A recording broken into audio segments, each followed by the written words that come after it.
Cessna 9 Echo Sierra, cleared direct Robin. Maintain 5,000 until Robin. Cleared for GPS runway 9er approach. Cessna 359er Echo Sierra, cleared direct Robin. Maintain 5,000 until Robin. Cleared for GPS runway 9er approach. I'll hit the direct to button and then enter and proceed direct to Robin. And I'll set my external OBS to match the desired track on the GPS. Now, by clearing me direct to Robin at this point, the controller has me cutting right through this restricted area. But because I have an IFR clearance, I don't have to worry about whether the restricted area is hot or cold. The controller is coordinating all that. I'm now within 30 nautical miles of the airport, and the annunciator on the right side of the GPS screen shows approach arm. That means the approach is now armed, and the CDI scale has changed from plus or minus 5 nautical miles to plus or minus 1 nautical mile. I have a message on the GPS. It's asking me to set in the current altimeter setting. So I'll press Alt and enter 299er0, which approach control gave me earlier. Then I'll press Alt twice more to get back to my nav page. The waypoint annunciator is flashing, so I'm getting close to Robin. The waypoint annunciator has now gone to steady illumination, so I'll start my turn to my new course of 169er. And I'll set my number 1 OBS to 169er. Now the GPS is sequenced automatically to AXOC, meaning that I've just passed Robin. So I'll start a descent to 3,600 feet. I'll use a 500 feet per minute rate of descent. Now notice that the desired track, DTK, is shown as 171 instead of the 169er shown on the approach chart. Don't worry about it. It's just a result of how the GPS calculates magnetic variation. Your ground track will still be the same. Now here's a really handy trick you can use to get the wind correction down perfect on a GPS approach. On the left-hand side of the screen, compare the desired track, DTK, with your actual track, TK. If there's a difference, change your heading until they match. Then set the bug on whatever heading you're actually flying. From then on, make heading corrections of no more than half a bug width, and you'll find it's easy to stay perfectly on course. I'm now level at 3,600 feet. After I pass AXOC, I'll slow down to 90 knots and put down 10 degrees of flaps. My waypoint annunciator has gone from flashing to steady, so I'll turn to my new course of 085 degrees. And again, I'll reset my OBS, this time to 085. The GPS has automatically sequenced to Kijko, meaning that I've passed AXOC waypoint. Notice again that the desired track shown on the GPS is slightly different from that shown on the approach chart. In this case, 087 instead of 085. I'm within 5 miles of the final approach fix, so I'll slow down now to 90 knots, the speed I want to use for the approach. And I'll put down 10 degrees of flaps and hold that flap setting until my landing is assured. I'm now within 2 miles of Kijko, the final approach fix. The annunciator says ACTV, meaning the approach is now active. That means that the unit has confirmed that RAIM is available and is changing the CDI sensitivity to 0.3 nautical miles. It also means that I can continue the approach, because if the annunciator had not gone to active by the time I reached the final approach fix, I'd have to hold my altitude and execute a missed approach.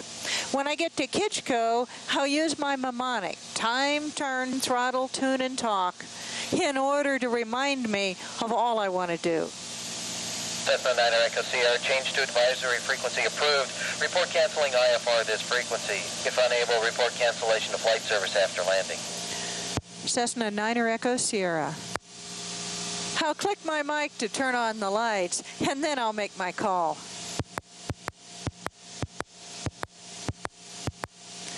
Ramona Unicom, Cessna 359er Echo Sierra, 6 miles west for straight-in landing runway 9er, requesting airport advisory and altimeter setting. Ramona has light winds from the east, favoring runway 9er. No reported traffic. Altimeter setting 29090. Cessna 359er Echo Sierra, thank you. The GPS is sequenced automatically to the runway 9 missed approach point, so I passed Kijko. I won't be timing the approach, and I don't need to turn, but I will throttle back to about 1200 RPM or so and start an 800 feet per minute descent to my step-down altitude of 2,500 feet. I don't have to worry about tuning because the GPS has sequenced automatically, so all that's left to do is talk.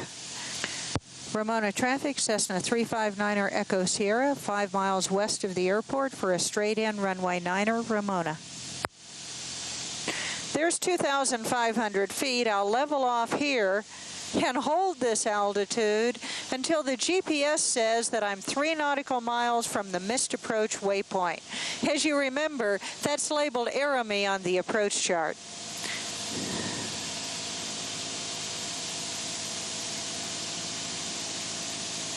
There's my 3 nautical miles, so I'll continue my descent to my minimum descent altitude. Since I only have 260 feet to lose, I'll do it at 500 feet per minute. Now here are my 3 priorities. First, keep track of my altitude and make sure I descend no lower than 2,240 feet until I have the runway environment in sight and I'm in a position to make a normal landing. Second, make sure I start my missed approach if I cannot see the runway at the runway 9er missed approach point. And third, as always, make small corrections sooner instead of big corrections later.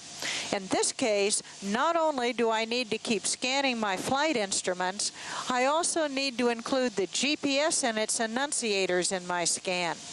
There's 2,400 feet going to 2,240. Time to start slowing my descent.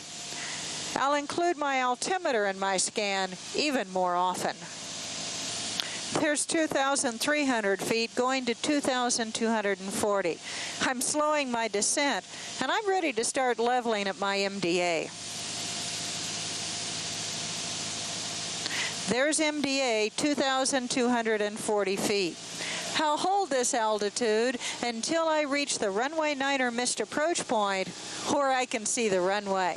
So now I'll very carefully include the view out the windshield in my scan to try and see the runway. Now, I'm VFR, but for training purposes, I'm assuming that I'm still in the clouds and I can't see the runway environment. I still have a little distance to go, though, so I'll just hold this altitude and continue to include the windshield in my scan. There's the runway 9er missed approach point. I'll make a last quick check to see if I can see the runway out the windshield. No runway environment. Let's get out of here. I'll pitch up and add power and retract the flaps. Since I'm already more than 400 feet AGL, once I'm sure I'm climbing, I'll start a left turn and continue climbing to 5,000 feet.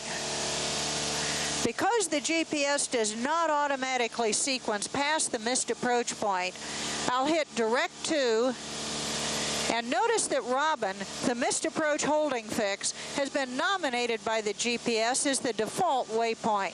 So I'll simply press enter and fly direct to Robin. Ramona traffic, Cessna 359er Echo Sierra, executing the missed approach. We'll be passing over the runway eastbound and turning left to go northwest at Ramona. SoCal approach, Cessna 359er Echo Sierra, missed approach. We'd like vectors for the ILS approach to Palomar. Cessna 9er Echo Sierra, roger. Expect vectors for the Palomar ILS after reaching Robin. Cessna 9er Echo Sierra.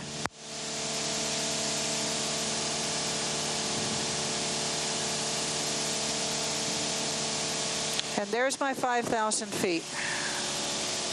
The 3 keys to flying a safe GPS approach are: number 1, make sure you select the correct approach and the correct initial approach fix. Number 2, make sure during the approach that the waypoints sequence correctly. And number 3, check the annunciator lights to make sure the right ones illuminate at the right time during the approach. Remember, if the annunciator light has not gone from arm to active by the time you reach the final approach fix, you'll have to hold your altitude and execute a missed approach. Because you might be flying that GPS approach in a valley with mountains all around, make sure you understand exactly how your unit works and what you should be seeing before you do an actual GPS approach. I used a docking station to take mine home and practice with it, then flew some approaches in VFR conditions before I flew any GPS approaches for real. It's cheap insurance. As you can see, because GPS approaches do not depend on ground-based navigation aids, the FAA has much more flexibility in designing the approach path. That can make a straight-in approach available when otherwise it might not be, or an approach available at an airport that otherwise couldn't have one at all. So your ability to fly GPS approaches opens up a world of airports and of good approaches to you.